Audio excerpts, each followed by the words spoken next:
Doctor health fact check. आपके सामने एक पेशेंट जो रिकवर हुआ है एट द एज ऑफ 40। वो जब हमारे पास आए थे 2025 में मार्च में आए थे और जून में वो रिकवर हो चुके हैं। 28 मिलियन स्पर्म काउंट है।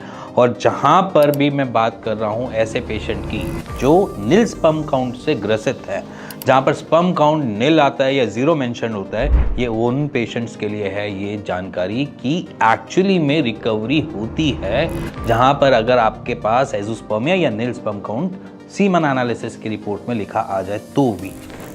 सो पहले जानिए, चेक कीजिए, फिर उसके बाद आगे बात करते हैं। नमस्कार दोस्तों, मैं केशव राम यूपी का रहने वाला हूँ, यूपी उत्तर प्रदेश। मैं एज़ोस्पर्मिया से काफ़ी दिनों से परेशान था। उसके बाद मैं यूट्यूब पे वीडियो देखा डॉक्टर हिमांशु का, तो डॉक्टर साहब से संपर्क किया, डॉक्टर कपिल से। तो ट्रीटमेंट के लिए बताए हमें अच्छी तरीके से जानकारी दिए।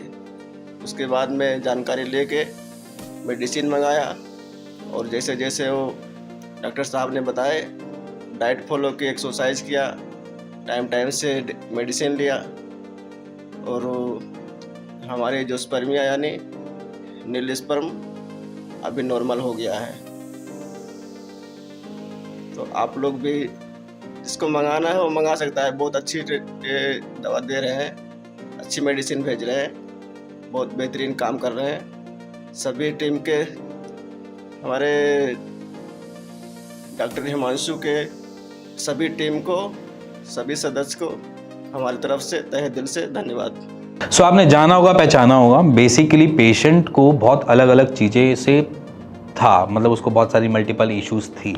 तो मल्टीपल इश्यूज़ में कभी कभार क्या होता है कि हम डाइजेशन या डाइजेस्टिव डिसऑर्डर्स को भी एक तरीके से काउंटर समझते हैं अपना, क्योंकि बेसिकली क्या एट द एज ऑफ 40 हमने बहुत सारी अलग अलग चीज़ें देखी। तो उस एज पे हम देखते हैं कि पेशेंट को कुछ अलग चीज़ें देखने को मिलती हैं। जैसे एजिंग फैक्टर सबसे प्लस होता है, एजिंग की वजह से भी हम ये चीज़ें काउंटर कर सकते हैं। दूसरा, हमको डाइजेशन इश्यूज़ थे उस पेशेंट को, तो हम काउंटर कर सकते हैं। इसके साथ साथ और मल्टीपल चीज़ें होती हैं जहाँ पर स्पर्मेटोजेनेसिस की फंक्शनिंग वैसे बराबर नहीं हो पा रही है, न्यूट्रिशन ढंग से नहीं पहुँच पा रहे, जिसकी वजह से हम नील स्पर्म काउंट की प्रॉब्लम में फंस जाते हैं। तो हमने बस छोटी छोटी चीज़ों पे काम करना स्टार्ट किया।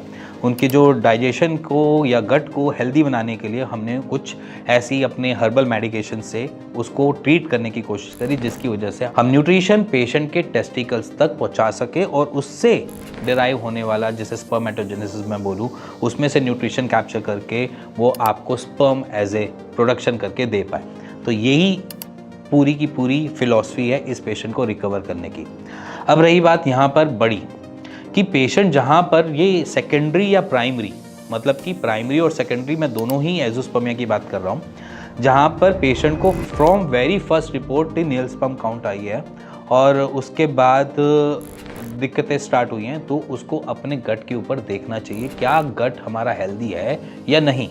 अगर गट आपका थोड़ा सा दिक्कत दे रहा है या गट में आंव आ रही है या फिर लेटरिंग में आंव आ रही है और जो लेटरिंग है उसमें आप कभी कभार रंग में दिक्कत देख रहे हो, जैसे कि कभी काली लेटरिंग आ रही है या फिर कभी लेटरिंग जो है वो आपकी जो है बिल्कुल डायरिया की तरह आ रही है, लूज मोशंस हो रहे हैं, और उसके साथ साथ कभी कभार क्या होता है हर बारी खाना खाने के बाद जाना पड़ रहा है कुछ, अगर ऐसा कुछ आप अपने शरीर में महसूस कर रहे हो तो समझ लेना कोई ना कोई डिसऑर्डर होने वाला है जो स्पर्मेटोजेनेसिस से जुड़ा हुआ हो सकता है। क्योंकि उसी में हम देखते हैं कभी कभार कि हम न्यूट्रिशन नहीं पहुंचा पाते हैं। जैसे मैं हमेशा अपनी वीडियो में पहले भी बोलता रहा हूं कि आयुर्वेद में आपके स्पर्मेटोजेनेसिस का जो प्रोसेस है, जो आपके शुक्राणु बनाने वाली जो प्रक्रिया है, वो 7वें पायदान पे आती है और वो आखिरी पायदान होता है, क्योंकि बॉडी में अलग अलग जगह न्यूट्रिशन की रिक्वायरमेंट होती है। वो 7th स्टेज पे है और जब वो 7th स्टेज पे है तो जब 7वें तक पहुंचना पड़ेगा तो वो अपने न्यूट्रिशन कम से कम जा पाएंगे, जिसकी वजह से हमें ये इश्यूज आते हैं।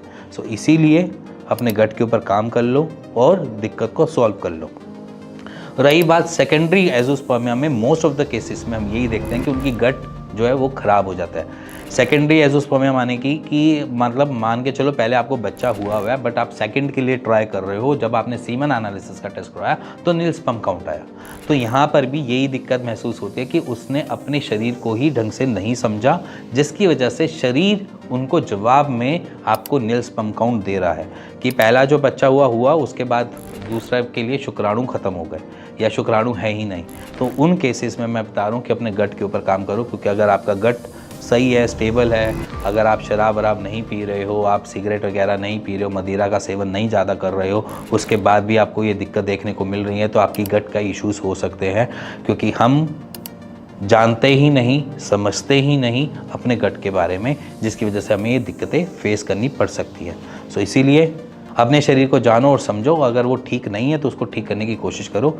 इसी के साथ मैं इस वीडियो को एंड करता हूं और इसी के साथ आपको ये भी बताना चाहता हूं कि एज़ोस्पर्मिया घबराने की चीज़ नहीं है, उसका इलाज संभव है। मैं नहीं कहता मेरे पास आओ, अपने आसपास के डॉक्टर से इस बारे में बात करो, अपनी तकलीफ़ों के बारे में भी बात करो, जिसकी वजह से वो ठीक हो सके। इसी के साथ मिलेंगे नेक्स्ट वीडियो के लिए, तब तक के लिए नमस्कार।